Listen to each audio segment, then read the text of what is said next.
we look forward to the success of this facility here. How many more facilities like this do you feel that the country needs in order to enact your agenda of mass deportations? Well, I think we'd like to see them in many states, really, many states. This one, I know Ron's doing a second one, at least a second one, and probably a couple of more. And you know, at some point they might morph into a system where you're going to keep it for a long time. You know, it's not that far away from jails that take years to build, and money is spent and wasted, and you know, like the railway that they have in California that costs like 40 times more than it was supposed to cost. The same things happens with prisons. You look at this in a short period of time. Ron, James, and some of the people that really worked on it along with our people, they did this in less than a week. And you look at it, it's incredible. The incredible thing is picking the site, because the site was one of the most natural sites. It might be as good as the real Alcatraz site. You know, well, that's a spooky one too, isn't it? That's a tough site. But so I think it could last as long as they want to have it. I mean, you may morph this into, you know, your prison system, frankly, which I know you always need, unfortunately. I'd like to say, you know, a little controversial, but I couldn't care less. We have a lot of bad criminals that came into this country, and they came in stupidly. It was an unforced error. It was an incompetent president that allowed it to happen. It was an auto pen maybe that allowed it to happen. And it was an auto pen maybe that allowed it to happen. And it did happen, but we also have a lot of bad people that have been here for a long time. People that whack people over the head with a baseball bat from behind when they're not looking and kill them. People that knife you when you're walking down the street. They're not new to our country. They're old to our country. Many of them were born in our country. I think we ought to get them the hell out of here too. You want to know the truth. So maybe that'll be the next job that we'll work on together. But I think getting them out, you know, we forget about them. We had some bad accidents in New York, and they're not accidents. They were done very much in purpose. People being pushed into a subway just before it arrives, going 40 miles an hour, and they're 10 feet away from where the thing is, to get pushed right into the face of the subway train, get whacked and killed. And these are sick people. I'd like to get them out of here too. Yeah, please, go ahead. White shirt, glasses. Julio Rosas, Blaze Media, sir. A couple months ago, I ran into former DHS Secretary Mayorkas, and I asked him a couple questions about his disastrous handling of the border. He didn't like my questions. But the number one question that I heard from people in responding to my video was, why hasn't he been arrested yet? You know, obviously, you guys are cleaning up the mess that was made deliberately for the past 4 years, and so people want accountability. It's great to see that the border is secured, and it's great to see the state level cooperation. But I guess I would ask you, why hasn't he been held accountable, or anybody really? Well, you know, pardons were given out by to many people, and they shouldn't have been given out. Like the Unselect Committee of Political Thugs was given a pardon because they destroyed all of the information from 2 years of hearings, and they should be arrested, but they were given pardons. Was he given a pardon, Mayorkas? Was he not? I don't believe so. Well, sir. I'd take a look at that one, because what he did is, it's beyond incompetence. Something had to be done. Now, with that being said, he took orders from other people, and he was really doing the orders. And you could say he was very loyal to them, because it must have been very hard for him to stand up and sit up and, you know, talk about what he allowed to happen to this country and be serious about it. So he was given orders. If he wasn't given a pardon, I could see looking at that. In fact, why don't you take a look at it, Kristen? He was impeached, but yeah, it was just a fake impeachment. It was a fake impeachment. Why don't you take a look at it? I think he was so bad.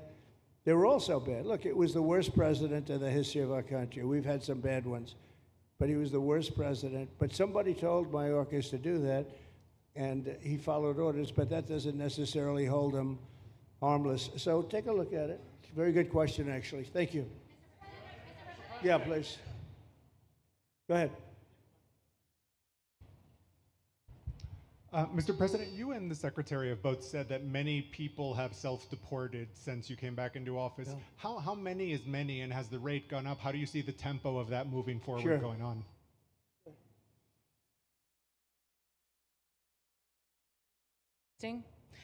We have had several 100,000, but also we have many that have self-deported, not even using the CBP Home app.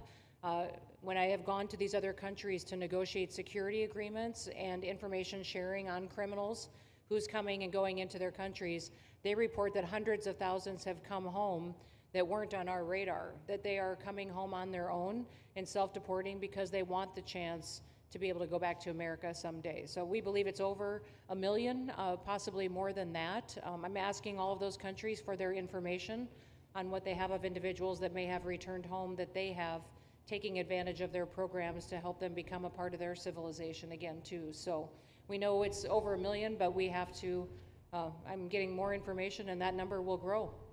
If they don't leave, they never get the chance to come back. If we have to take them out, and we will, they'll go out, but they never get a chance to come back. The other way, we actually make it a little bit easier for them to come back. Okay? Thank you. Good question. Thank you. The bill is now passed in the Senate, but we are already hearing from some Republicans in the House who say they cannot get on board with the changes that were made to the bill in the Senate. What is your message to those holdouts? Well, I just heard that about the Senate, and the bill just passed, and it tells you there's something for everyone. I mean, it's a great bill. There is something for everyone, and I think it's going to go very nicely in the House. Actually, I think it will be easier in the House than it was in the Senate.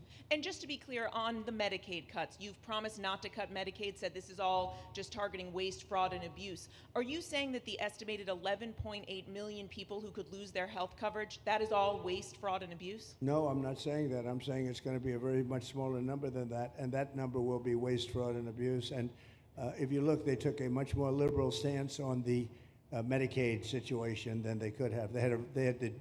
They had a tough stance and a weak stance. They took not a very strong stance on that to start off, and it's waste, fraud, and abuse, and everybody wants that covered. What number is that? What analysis are you seeing? I'm not seeing a number, but I know it's much less than the number you gave, and we really were very, very cognizant of three things. Social Security, we're going to take care of it beautifully. Medicare and Medicaid, and we are going to save it, whereas the Democrats are going to, you won't have it. They will destroy Medicare and Medicaid, and they have to because their numbers don't work. So it's not going to happen. They're the ones that have destroyed Medicare. They have made it so bad already, they're going to make it a lot worse. But now we'll be in charge, so we're going to have no problem with Medicaid or Medicare or Social Security. Thank you. Yeah. Claire Gall with Wink News in Fort Myers. What is your direction to ICE when it comes to arresting farm workers here illegally, other workers in industries that are pretty critical to Florida's economy? Yeah.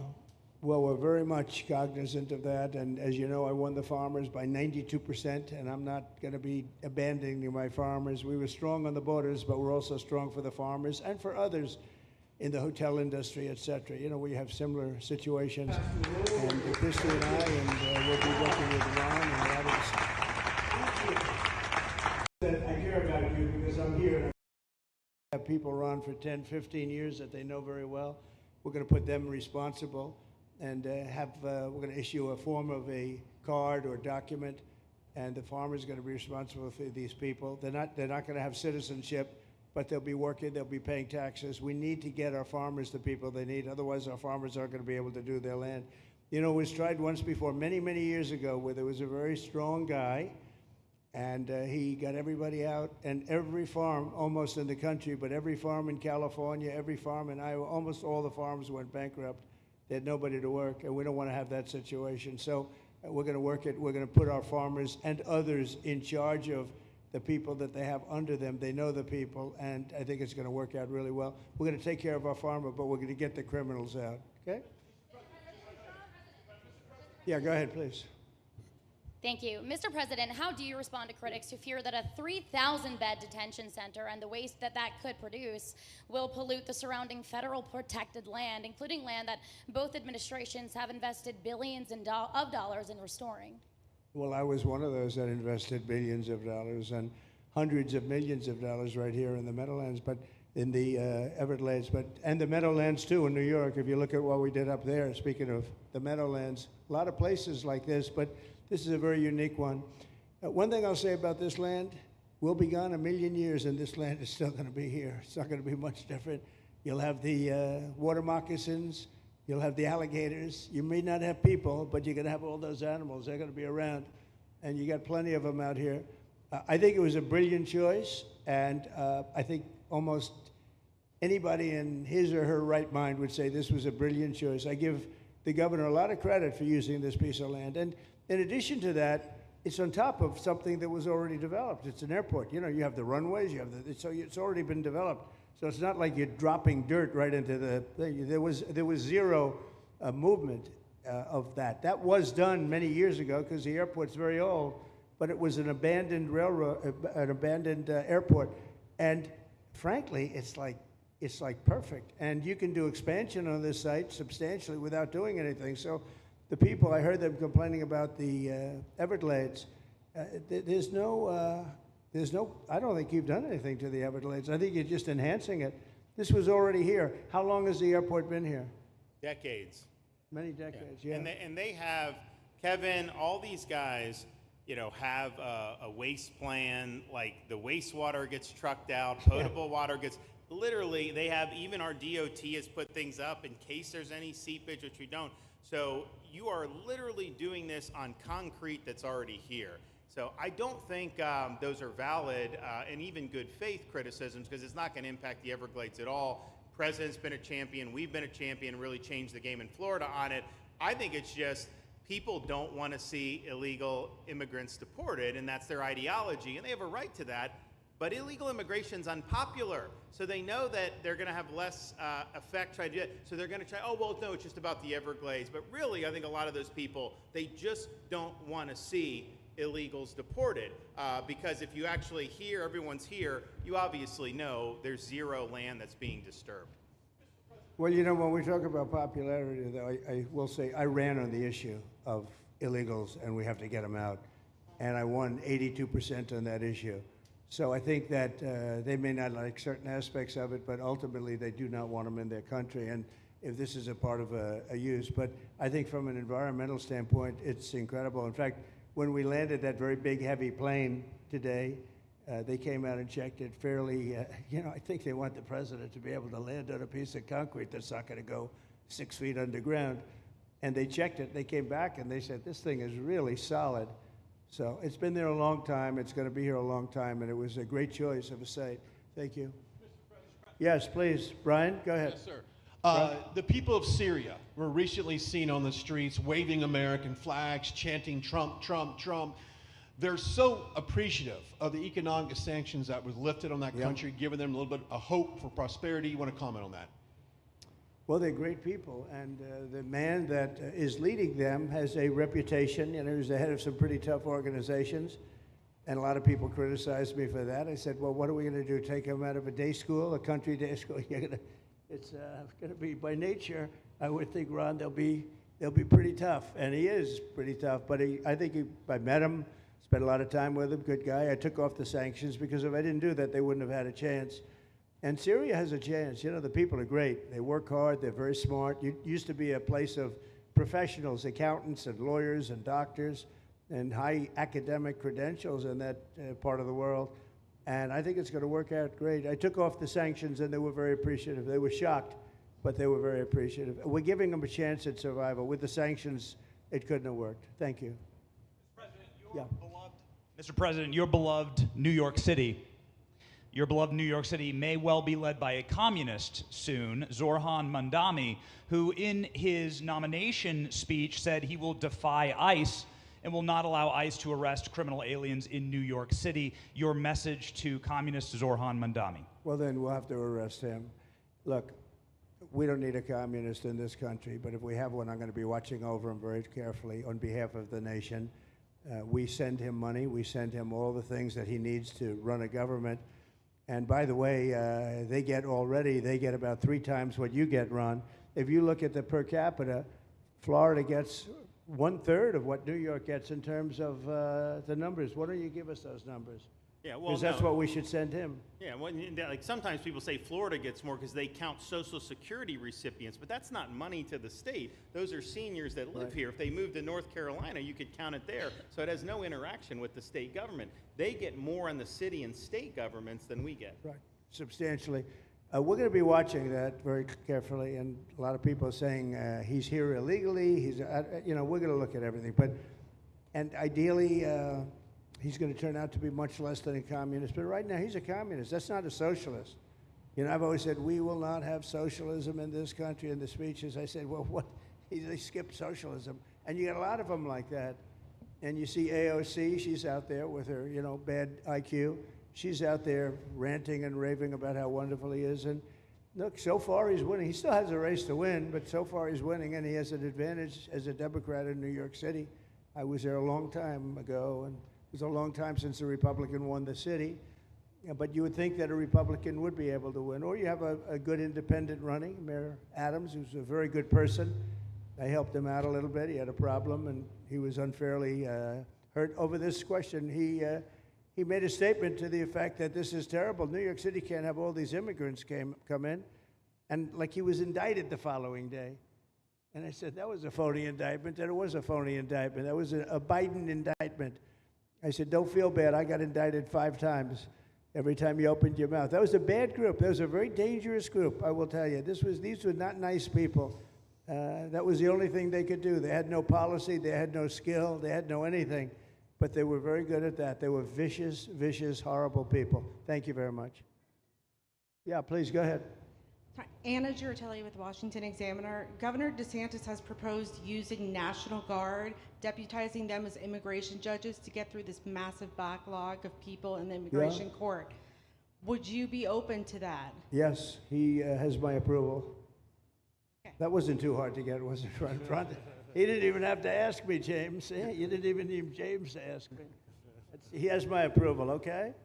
Good. I also like what he's doing in Okeechobee. He has my approval for that, too. I don't know how we work that out, but we'll work What it out. are stocks? Monkey want to start banana business. Please. But Monkey need money to start banana business. Trump, Jake Monkey Stillman, not Maximus have Jax money. from up So in Monkey have Jacksonville, idea. There's some talk about Monkey rob bank, facility similar but to this fails. up in Camp Landing. So Has that Monkey been asked approved by rich DHS? monkeys If for not, money what's to the start timeline? banana When could we business, see groundbreak and in on that? exchange, Well, rich I'll ask monkeys get Ron a or small James to piece of talk the about banana it. You wanna business. mention it, James? This is called a stock. Buying banana stock makes rich monkeys partial owners of banana business. With this new money, Monkey must resist urge to buy Lamborghini and instead invest in more banana trees to grow banana business, which means more profit. Monkey investors also get profits from banana business. These are called dividends. Every monkey wins. Independence Day, we will be starting construction area of that facility. Stocks versus shares. Monkey used these words to describe same thing, like how this is garbage and this is trash. Having a But runway is a nice thing. Today you don't get runways approved, I will tell Trash. you. But Just to stocks get and a runway. Although in the age of Trump, you get them approved fast. We're approving massive electrical bins, what they call them bins, but big electrical facilities for all of the factories and the AI that's coming in. They're going to build their own electric. They're going to be really.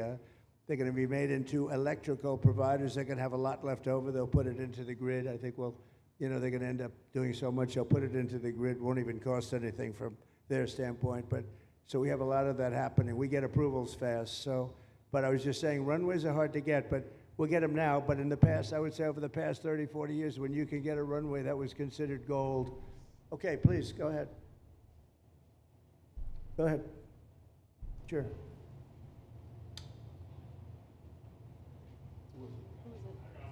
Okay, go ahead. Yes. President Trump, Laverne McGee, News 6 Orlando. You have fulfilled several campaign promises along with the help of Governor Ron DeSantis. What is the next campaign promise that you plan to fulfill to the American people? So we have turned this country around in less than 6 months.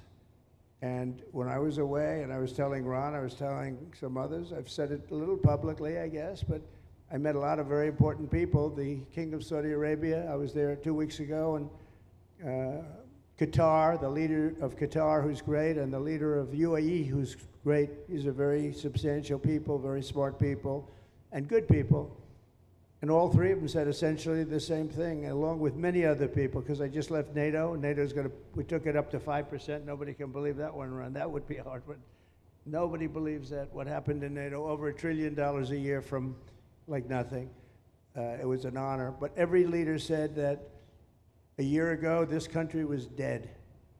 They had no confidence in the United States. They really felt it was a dead country, and it was some bad things were going to happen. but they used the term, it was a dead country, and now they said you have the hottest country anywhere in the world. We're the hottest country in the world right now. And we turned it around fast. I thought it would take longer than this. We turned it around fast. Some of it was psychology, and we had to know how good we were. But others was getting rid of rules, regulations, and all of the things that I got rid of already. I signed more executive orders than anybody in history, times like 3 or 4. And I got rid of just one. I got rid of the other night. You buy a house, they have a faucet in the house, Joe, and the faucet, the water doesn't come out. They have a restrictor. You can't, in areas where you have so much water, they don't know what to do with it. You have a shower head, the shower doesn't, you think it's not working. It is working. The water's dripping out. And that's no good for me. I like this hair nice and, I like that hair nice and wet. Takes you, you have to stand in the shower for 20 minutes before you get the soap out of your hair. And I put a thing in, and it sounds funny, but it's really not. It's horrible. And when you wash your hands, you turn on the faucet, no water comes out. You're washing, the water barely comes out. This was done by crazy people. And I wrote it all off and got it approved in Congress so that they can't just change it, because I did it in my first term. Everyone was so happy. And then one of the first things that Biden did when he came back is he put the restriction on showers, toilets, and sinks. Put this restriction, and washing machines. Washing machine, they give you like a quarter of this bottle to do your clothing. And people needed 10 of these bottles. And the people came to me from Whirlpool, and they said, we can't make a machine that's competitive. We can't make a machine anymore. It doesn't work. Why? They don't let us use water. Do you have any problems with water? No, we have so much we don't know what to do with it. You know, it comes down from heaven, right? And I approved all of that, the washing machines, the whole thing. The dishwashers, that was the other one. They give you like this much water right up to there to do your dishes. So people, you know what they do? They keep pressing the button. So they end up doing the dishes 10 times. They end up using more water than you would have used if you did it right in the first place. So all of that stuff has been written off. It sounds crazy. It's little things. The straw, I let you go back to a plastic straw. I was tired of having straws melt in my mouth, you know? It wasn't working. The paper wasn't working too well. So these are little things that I did. Then we have the big things. We have the biggest things, and that has to do with some of the subjects we're talking now. I think the things we're talking about now are the biggest, because if you don't have borders in this country, borders and good elections, and we're working on that next. There's some bills coming in that's going to make sure that you're a citizen, that people aren't counted in the voting when, you know, they were here and they're here as illegals and they're criminals in many cases, and they give them a count, and you end up with extra congressmen. We're going to work on that. We're going to straighten that out next. That's going to be easy compared to what we were doing. But we did the big things too. But little things like that, a straw, little things like a washing machine with no water. People go out, they spend all their money on a washing machine. The damn thing doesn't work. You can't use the water. Then you go to your sink and that doesn't work either. You're stuck. You know what you do? You have dirty plates the next day. That's it. And we solved so many common sense problems. And they weren't easy. You know, there are people that really believe in this stuff. But, you know, most states have so much water they don't know what to do with it. And look at North Carolina. I mean, they had a lot of water. And they have to get restrictors on their, you know, on their kitchen faucets. So we're very proud of the things we did, and we're going to do a lot more of them. Yeah, please, go ahead. You guys in good shape. Hey, it's Eric Bowling. How you doing, sir? Something we've talked about for, I'd say, the better part of 20 years. I think it's something near and dear to your heart, energy, our energy security. Yeah. Under Joe Biden, average price of oil for the 4 years was about $79 a barrel. He drained the SPR halfway down, promised to replenish it, never did. That's right. Under you, first term, $53 average price for 4 years. Biden was $78 for 8 years. It was never refilled. The question is now it's $64 or so. Yeah. What coming down rapidly. Coming down, and what a great opportunity to fix another one of Joe Biden's problems, one of the things he broke in America, giving us the energy security of an emergency SPR, Sure. fill it to, maybe even go beyond and fill it to 1 billion barrels this time at a much cheaper price. Thoughts on the energy sector? So it holds 77 million barrels, and we had it up to the top, if you remember. And I was proud of that, and I made a deal to buy it at the lowest price of oil. It was a good deal, good instinct. And we filled it up, and when he came in, he started using it to keep oil prices down because he blew our energy policy out. Energy and his bad spending is what caused inflation. So now we have no inflation. Gasoline just hit 199 today in 5 states. 199, isn't that a nice sound? It was up to $4, and going up to 5, 6, and 7. In California, it was $7.70. But we just hit in five states 199, 198. And it's coming down to that level, so that'll be a big thing. And one of the reasons the prices and costs are going down when you go to the supermarket, because I said I was going to get costs down. We're getting the cost down. Food is coming down. When I came out, my first week, if you remember, I had a lunatic reporter screaming at me saying, eggs are going through the roof. What are you going to do about eggs? I said, I just got here. I didn't know anything about eggs. I had to call you. I said, look, I just got here. Tell me the problem. Well, they're doubled in price, and they're going to be 5 or 6 times higher. They were right, actually. I said, let me work on it. And now we have eggs down to the same numbers it was when I first came in. You know, we lowered the cost of groceries. A simple word like that, groceries, it was like an almost than the a Army strange Corps. word. So we will finish that reservoir. If you delegate it to us, I'll get it done and much quicker. Oh, I would do that. Yeah. I'll tell you, let me ask myself permission. Permission granted. Go ahead, get the thing, get it complete. You want to do All right, that? we're gonna go talk Go to ahead, the do Army it. Corps Good. then after this. Good. You can move faster, actually. Before the election, he'd use them whenever they had an election. It was artificial. But believe it or not, as big as that are hundreds of millions of barrels of oil, all filled up at low prices. But it was really meant for wars, and it wasn't meant for keeping your prices down during a holiday so that somebody could get elected. But they used it, and they didn't bring it. The only mistake you made, they didn't bring it a little down. They brought it right down to the bottom. The thing is practically empty. They never filled it up. They never spent 10 cents in filling it up. And we'll do that. When the market is right, we'll fill it up. I want to fill it up when the market's right. Thank you. How about one more question? Okay, please, in the back. Dana Marie McNichol, Fox News Channel. Mr. President, is there an expected time frame that detainees will spend here, days, weeks, months? And does that have anything to do with the immigration judges you just spoke about being trained and staffed here? When you say, what was the first part of your question? Is there a specific time frame you expect the detainees to spend here? Days, weeks, months? In Florida? Yes, here at Alligator I'm going to Alcatraz. spend a lot. Look, this is my home state. I love it. I love your government. I love all the people around. These are all friends of mine. They know them very well. I mean, I'm not surprised that they do so well. They're great people. Ron has been a friend of mine for a long time. I feel very comfortable in the state. I'll spend a lot of time here. I want to, for 4 years, I've got to be in Washington, and I'm okay with it because I love the White House. I even fix up the little Oval Office. I make it, it's like a diamond. It's beautiful. It's so beautiful. It wasn't maintained properly, I will tell you that. But even when it wasn't, it was still the Oval Office, so it meant a lot. But I'll spend as much time as I can here. You know, my vacation is generally here because it's convenient. I live in Palm Beach. It's my home. And I have a very nice little place, nice little cottage to stay at, right? But we have a lot of fun, and I'm a big contributor to Florida, pay a lot of tax. And a lot of people move from New York, and I don't know what New York is going to do. A lot of people moved to Florida from New York, and it was for a lot of reasons, but one of them was taxes. The taxes are so high in New York, they're leaving. I don't know what New York's going to do about that, because some of the biggest wealthiest people and some of the people that pay the most taxes of any people anywhere in the world, for that matter, they're moving to Florida and other places. So we're going to have to help some of these states out, I think. But thank you very much. I'll be here as much as I can. Very nice question. With that, I'd like to just end by saying I want to thank Ron and James and all of the people that have done such a great job, all of your staff. Really fantastic work. And it really started with site selection. You can do a great job, but if you have the wrong site selection, in real estate, you have the wrong site, you're dead.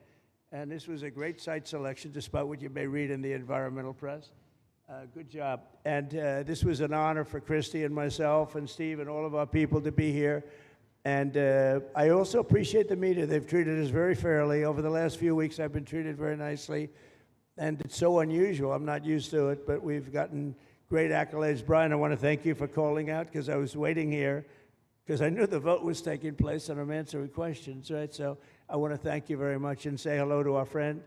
And I will see a lot of you. Thank you very much. We're going to make America great again. Thank you very much.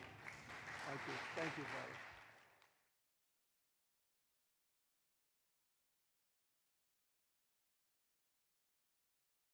MAGA, keep fighting the figs. I'm here till the end. American Patriot says 100% correct, Jeremy. All these people trashing the big, beautiful bill over one issue don't have any idea how politics work. These are the same voters that will start going anti-Trump over one issue they don't like. Agreed. Maza says, what's for lunch, chief of the alligator Alcatraz, bruh? We'll see. Chunk the Punk MAGA says MAGA. Rye the Guy says, big, beautiful bill passed by one vote and now goes to the House. Jeffrey Hill says, I love this living in Florida. This was awesome, and thank God that the bill passed. Go Trump. Let's see here. Mazda says, I get people are doom and gloom about NYC, but everyone forgot about Curtis. Is it Silva? Is that it? He's proven he is for New York and law and order.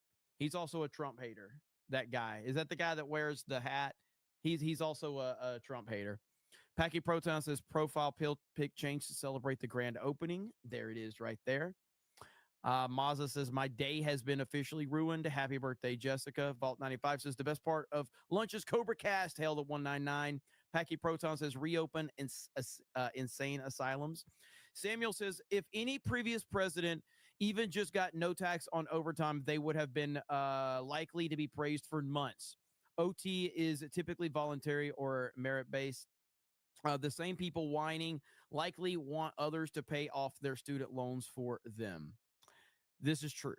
Terry says, was Trump saying he could deport criminal citizens? I don't know. I didn't hear exactly what you were referencing.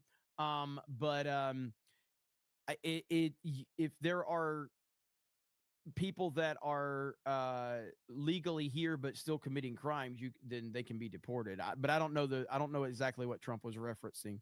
Operation One says America is like McBain from The Simpsons. We're under attack by commie Nazis. And Cornboy with a super sticker for a 199. Lying Dogface Pony Soldier with a gifted membership earlier. Thank you so much.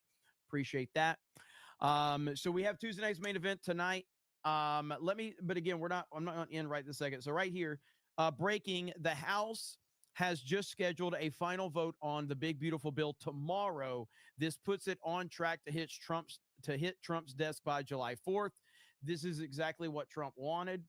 So that will be interesting to see how that goes. I'll probably cover the voting tomorrow. Depending on what time it happens, I will probably cover that because I do have daily tomorrow as well. So we'll see how that goes. It will be interesting. I haven't seen Elon tweet since it passed the Senate. No, nothing from Elon.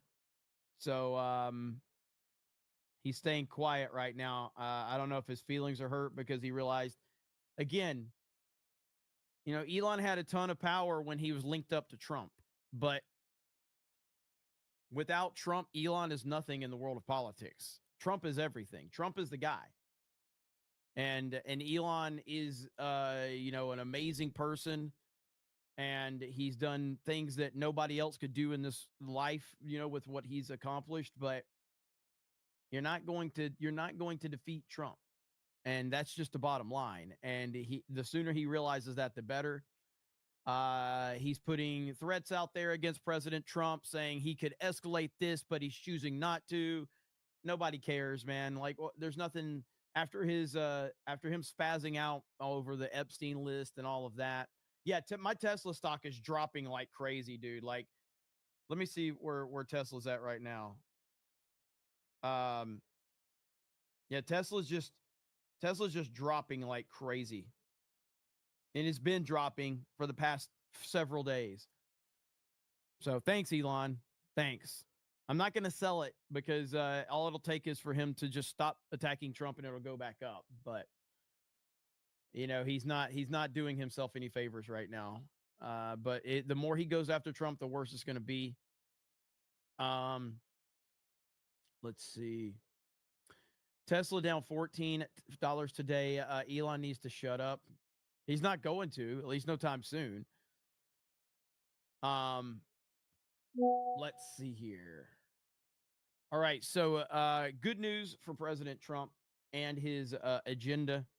And I would say the majority of the complaining you're hearing is just on Twitter, which is fine, man. People can complain. That's fine. I mean, but I just think the lack of perspective is what's, people act like Trump can just get things passed based on what he wants. And that's just not how politics works. He's got to work within the system that we have. And so many people don't understand that. They just think that, like, well, Trump should just do this. And it's like, that's not how it works. Like, do you not understand how politics works? Do you not understand how getting things pushed through works? It's a fucking complicated system full of ridiculous people. And yeah, I wish the system wasn't the way that the system was, but this is how the fucking system is. It's not as cut and dry as, well, I want this. And it's like, okay, that's fine, but that's not how this works. Do you not understand that? Like, fuck, I'm not even the most intelligent political mind in the world, and even I understand that, and I'm retarded. So you have all these people on Twitter just thinking like, well, this thing that I want is not in the bill, therefore the whole bill has to go. And it's like, okay, but that's not how politics works.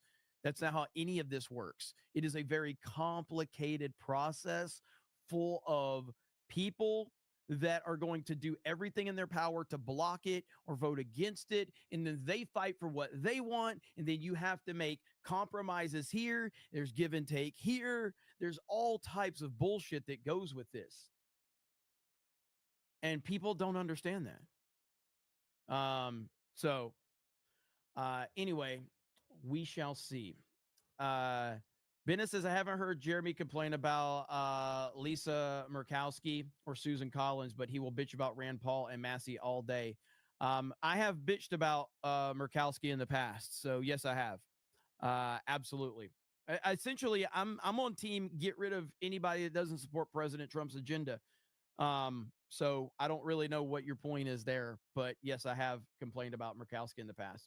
So, but on that note, fuck Massey and Rand Paul. Fuck them. Grandstanding bitches is what they are. And then you have all of the libertarians out there going, these are the only men that stand on principle. Well, Rand Paul ran for president. How'd that work out for him? How'd that work out for him, libertarians? Libertarians are legends in their own mind. They think that they actually have a following, and they don't. Nobody gives a fuck about you. You have your 2%. Congratulations. Go ahead and run for fucking president. See how it works out for you. Nobody gives a shit about libertarians. Libertarians are the biggest fans of libertarians, and they think that everyone else thinks that they're important, but the reality is we're all just laughing at you because you're irrelevant as fuck.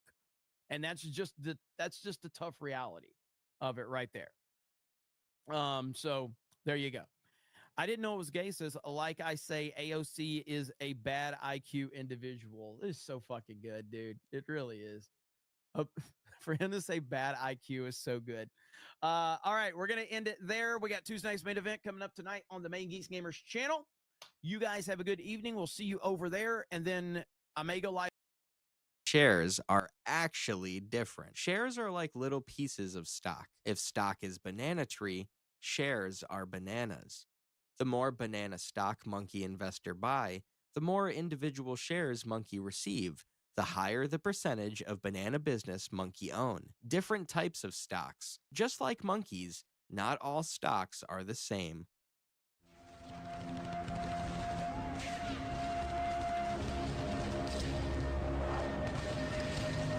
Stocks from big monkey companies are more slow-growing and reliable.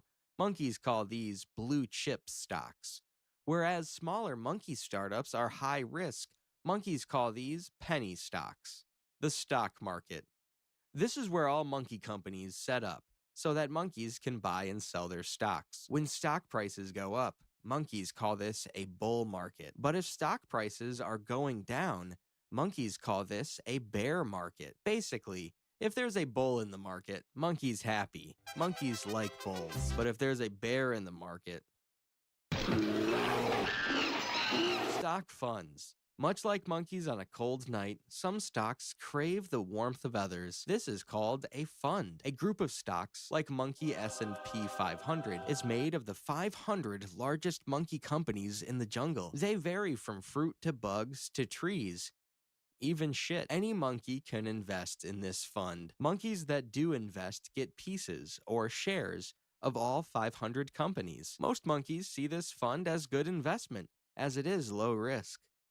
Except when politician monkey gets involved. Hedge funds. This is group of stocks that can make monkeys a lot more money, but have higher risk of losing it. Hedge fund, not for everyday monkey. Only rich monkeys can invest. Funds become more valuable when the stocks in them become more valuable. But why do stock price change? Banana stock price can go up, or it can go down. This can be for many reasons. More demand for banana, price go up. Banana business expanding, price go up. Monkey eat all the bananas, price go down. Even news can change stock price, like reports that monkeys are working on something super secret. If any monkey's confused, remember, this very, very important. This video is not financial advice. Please do not sue Monkey.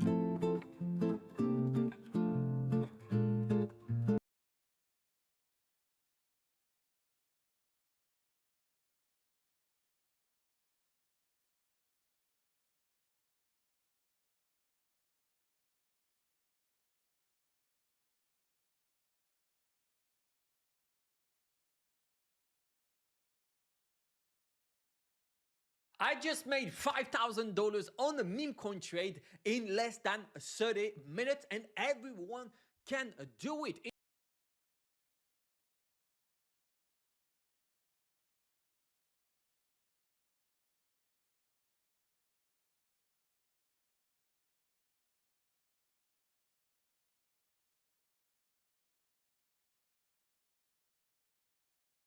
What is crypto? Monkeys use leaves to buy things.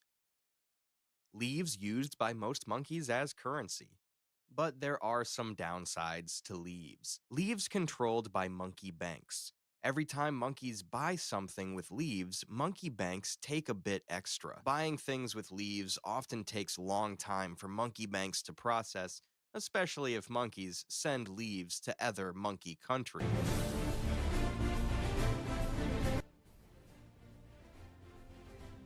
Monkey banks can print more leaves, which can cause inflation. Not every monkey has access to monkey bank. Leaves can be faked. Monkey bank isn't always open, so monkeys invent new currency. Monkeys use bananas. How does crypto work? Bananas are not controlled by one monkey or monkey bank. Bananas are controlled by entire troop. Every time monkey buys something with banana, there are usually no fees. Or maybe just a very small fee, unless it's particularly busy. Buying things with bananas is very quick, even internationally.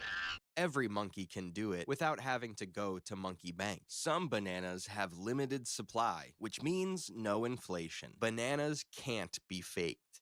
Monkeys can also trade bananas 24/7, blocks. But monkeys need a way to keep track of all banana transactions. Banks use receipts to keep track of all leaf transactions, but they control it and keep most of the information to themselves. So monkeys write down their banana transactions. Then they are added to the Big Rock, or block for short, where all monkeys can see them all the time. Every monkey even gets a copy of the block, instead of it all being controlled by one monkey bank. Crypto mining. These are the monkeys that etch each banana transaction into the block. The banana miners check each banana transaction to make sure everything is right. They throw out any obviously fake trades, then etch each correct banana transaction into the block. Finally, when the block is full, the banana miners must guess the correct code for the block. This is like a password they don't remember. They just keep trying until one of them gets it right. This is called proof of work. Once a monkey guesses right,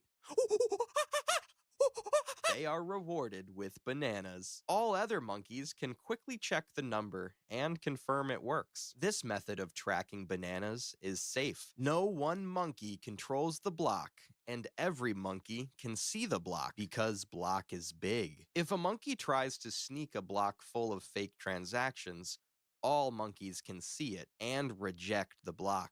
What is the blockchain? When the banana miners have finished a block, they share it with every monkey in troop. Every monkey gets a copy of the new block. Every time this happens, monkeys simply add another block to the chain. This called the blockchain. Each block has its own code and the code of the previous block. This is what makes them a chain. Monkeys can't go back and change a block without re-guessing all the codes for the following blocks, which is nearly impossible. How was crypto invented? The creator of bananas is a bit of a mystery. No monkey knows for sure. There are monkeys that claim they invented bananas, but this is very unlikely. All monkeys know for sure is the name Satoshi Nakamoto. Wait a minute. If I remove the A, T, S, H, and 2 O's, rearrange the remaining letters.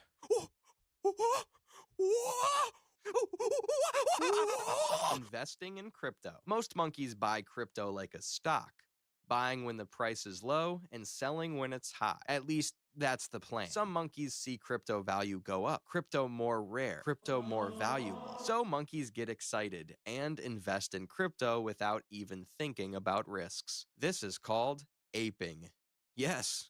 Really. Unlike most stocks, crypto, very volatile. If stock market is smooth car ride through countryside, crypto is rocket-powered roller coaster. Crypto is still a very new currency. Things like news, rumors, even one monkey tweet can hugely affect crypto price. Some monkeys choose to buy crypto and not sell for very long time, no matter what happens.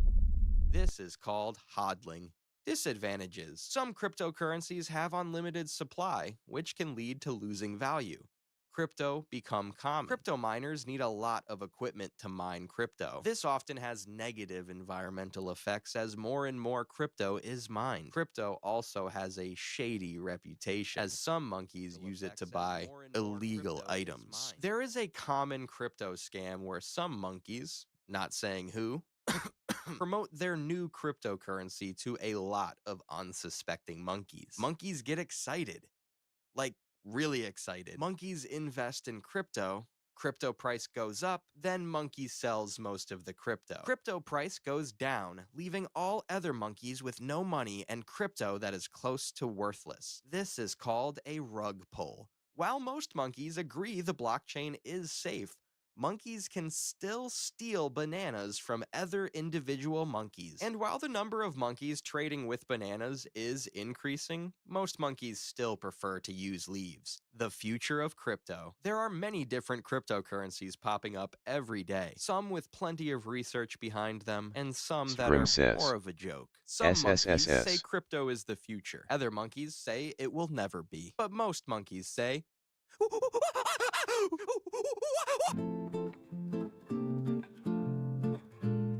Scrim says. Eee. Scrim says. Eee.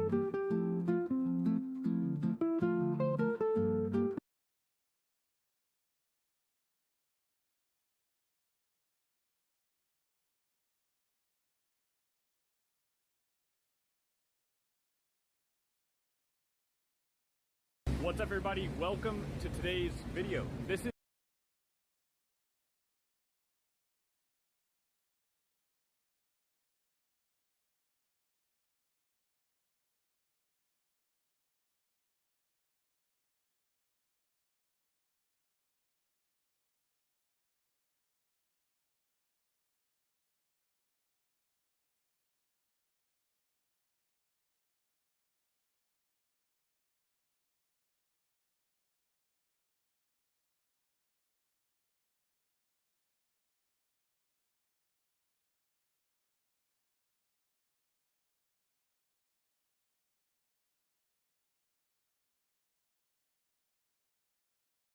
Scrim says. D. Scrim says. D. Scrim says.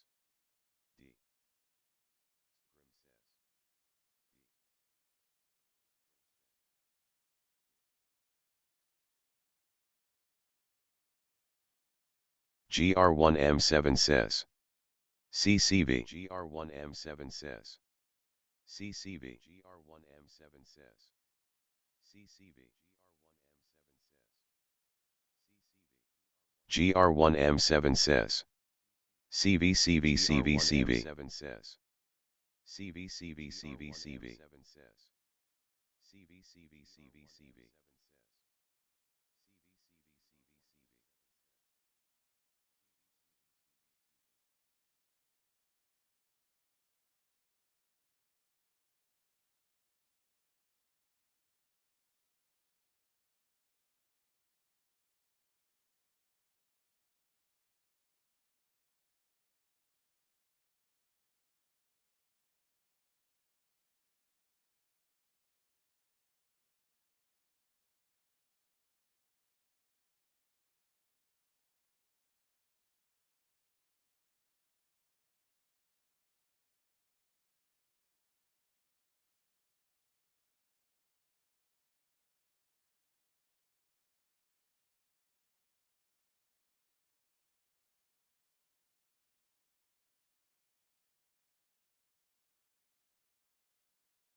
GR1M7 says. EE. GR1M7 says. EE. GR1M7 says. EE. GR1M7 says. DFDFDFD. GR1M7 says. DFDFDFD. DFDFDFD.